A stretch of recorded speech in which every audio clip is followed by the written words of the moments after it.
Hello, and welcome back to my digital classroom. Today we're going to be talking about The Alchemist by Paulo Coelho, and we are going to be thinking about our own personal legends, our purposes in life.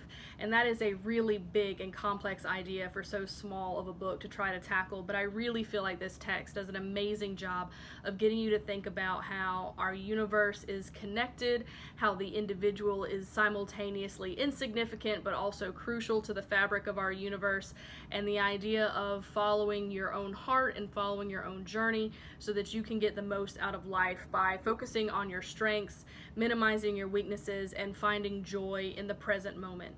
We'll do all of that by following Santiago, a young shepherd boy who lives in the Andalusian region, who from the very beginning lived a life that he wanted to live. His parents worked very hard just to get the bare minimum, food, water, shelter, and they wanted their son to have a career that was more comfortable and had more respect, and so they were hoping that he would go into seminary.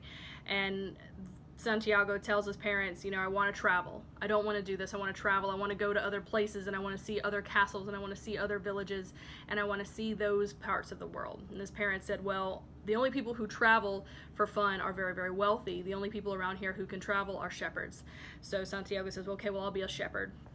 And his father gives him his blessing and helps him get his flock and sends him on his way. And so Santiago has been a shepherd for 2 years when we meet him, and he's been having a reoccurring dream that he doesn't understand. So he goes into town to sell some wool from his sheep, and he seeks out a fortune teller to see if she can interpret his dream for him. And so she says that she will, but only if he promises to give her 1/10 of the treasure that appears in his dream. And so he's thinking that, okay, this is a great deal. I don't have to pay her any real money, and if there is no treasure, then it doesn't matter. Well, it turns out his dream is telling him to go to the pyramids of Egypt where he will find a treasure. And he doesn't have to pay any money to the fortune teller. She wants 1/10 of his treasure if he finds it, and he goes about his way to go sell wool from his sheep. We see him in town reading a book when he is approached by a wise man who claims to be the king of Salem, and this man also says that he should go to Egypt, to the pyramids, and find a treasure. He gives him 2 stones, a black and white stone, to help him make decisions along the way if ever anything gets to be a little too complicated. He's to pose a question to the stones with white meaning no and black meaning yes, and that will help him read the omens that he will encounter on his life's journey. Our author lets us know in the foreword, if you have the same copy of the text that I do, that whenever we do something that fills us with enthusiasm, we are following our legend. However, we do not all have the courage to confront our own dream. There are 4 reasons why our author believes that people don't achieve their own personal legend. The first one is we are told from childhood that you're not going to achieve your dreams. You need to make sure you have a plan B. You need to make sure that your goal for life is realistic and achievable and things like that. So that will sometimes curb people from pursuing their own personal legend, because after years and years of hearing this type of rhetoric, it becomes harder and harder to believe in your own dream. The second thing is love. So if you really love your family and your family wants you to be a preacher, then it can be difficult to break away from that expectation. Similarly, if you come from a family that really pushes college and you're not really sure if you want to go to college, the fear of disappointing those that we love and those that we are close to can sometimes cause us to make sacrifices and to settle on a life that is not what we really want. And that kind of leads to the growing fear that I'm gonna fail. You don't want to fail in achieving your life's dream because you can't say, oh, well, I didn't really want it. Yes, you did want it. That was your life's dream. You're afraid that if you don't achieve it, what else is there? And then again, if you do achieve it, what else is there? So that actually ties into the 4th thing, which is fear of achieving the dream.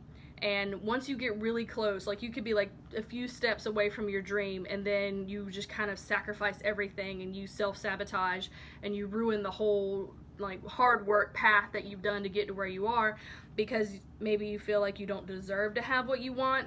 Maybe you look around in the world and you see how other people don't get the things that they want in life, and you think, why do I deserve to have what I want? And there also could be the arresting panic of, what do I do after I've achieved my dream? I won't have any other reason for living. And so rather than feeling that, people will just kind of step away from their dream and not try anymore.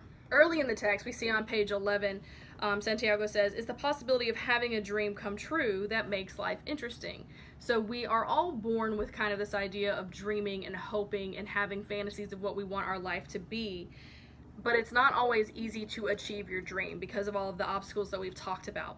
A quote that I really like from the text is, the soul of the world is nourished by people's happiness and also by unhappiness, envy, and jealousy. To realize one's destiny is a person's only real obligation. All things are one. So the idea that the universe incorporates everyone and the soul of the universe will be nourished whether you're happy with your life or if you're jealous and envious of your life. So it makes more sense for you to pursue your own personal legend so that you can be happy, you can be fulfilled, and your happiness will further nourish the soul of the world. Because when you want something bad enough, according to this text, the universe conspires to help you get what you want. Even if it doesn't seem like the world is helping you, there are supposed to be these omens or these signs that lead you on into your dream so that you can achieve your personal legend. There's also discussion in the book of a universal language, something that everyone understands but we have forgotten.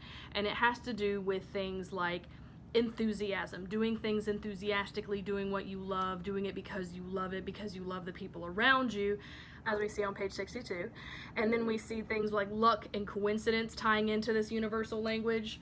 On page 70, when Santiago is speaking with the Englishman as they are traveling to the pyramids, the Englishman is seeking the alchemist. Of course, Santiago is seeking the treasure beneath the pyramids. And then further, as you read on page 92, it talks about love being a key to the universal language, and that courage is the quality most needed to understand the language of the world, page 111. So you have all of these strong, pure emotions, enthusiasm, we have luck, we have coincidence, we have love, we have courage, and that it ties to a language that every human can understand.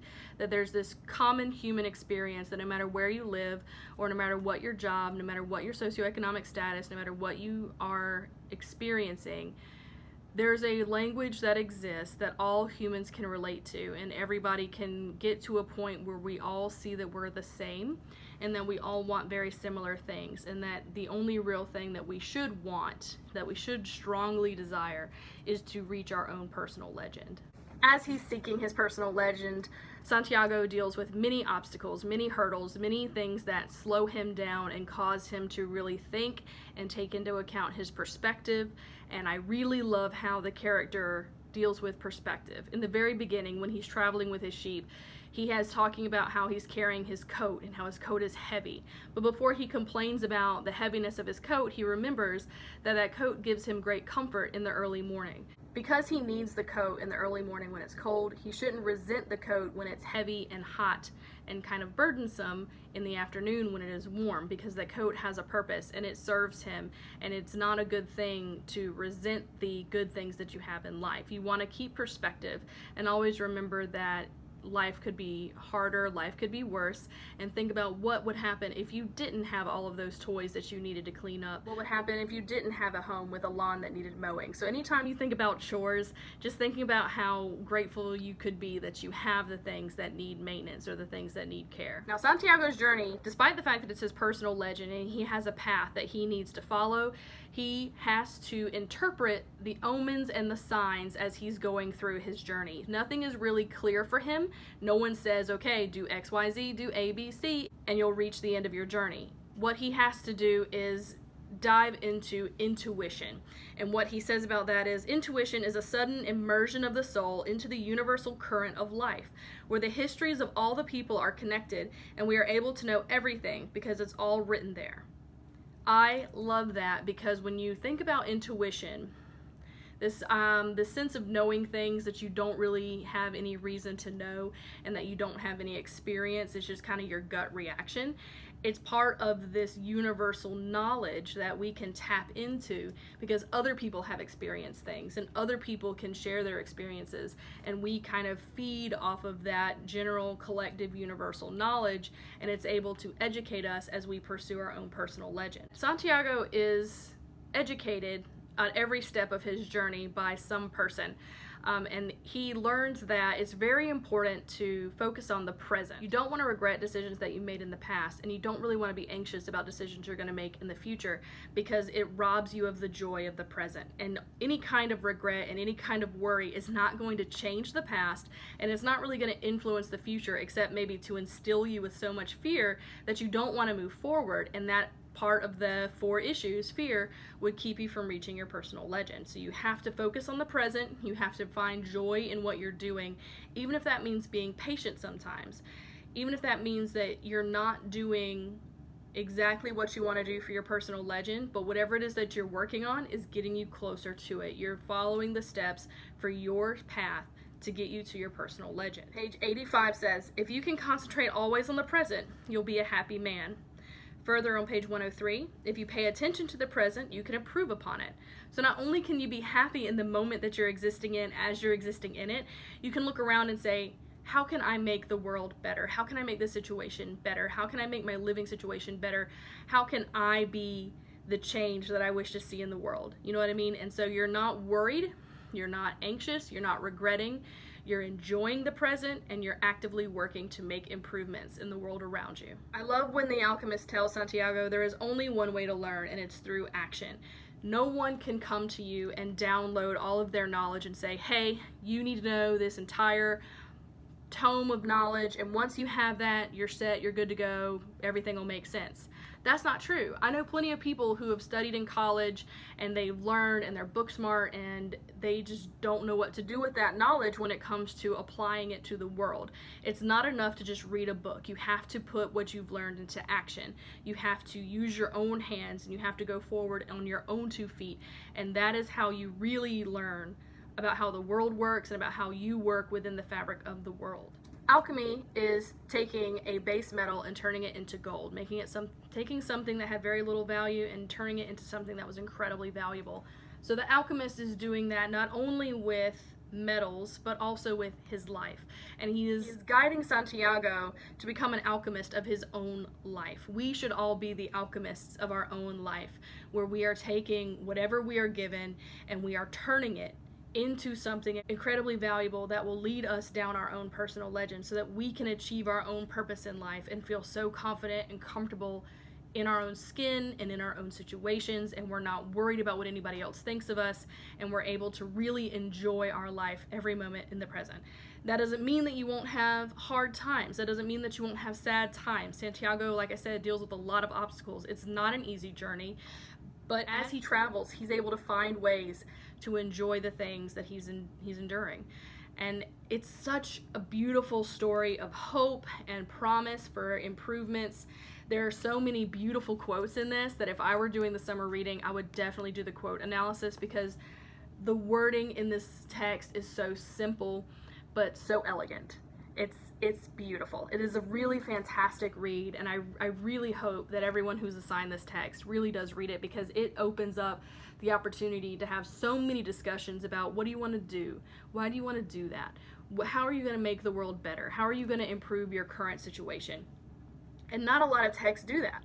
So it is fiction, but it's also very practical, and it's something that you can apply to your own life, and it's something that we can utilize on any given day to improve the world. And what could be better in a text than one that encourages you to do what you want in life, to do what you love, and to love what you're doing? So it's a fantastic read. I can't wait to hear if you guys have anything to say about it. Please do leave any questions, comments, or concerns in the comment section down below. Let me know what you thought. And I just want to leave off on this one last quote. Santiago talks to the alchemist, and he says, why are you doing this? And he says, that's what alchemists do. They show that when, as we strive to become better than we are, everything around us becomes better too. So I leave us with that, and I charge you to go out, achieve your personal legend, make the world a better place. Thanks so much for showing up. I'll see you guys next time.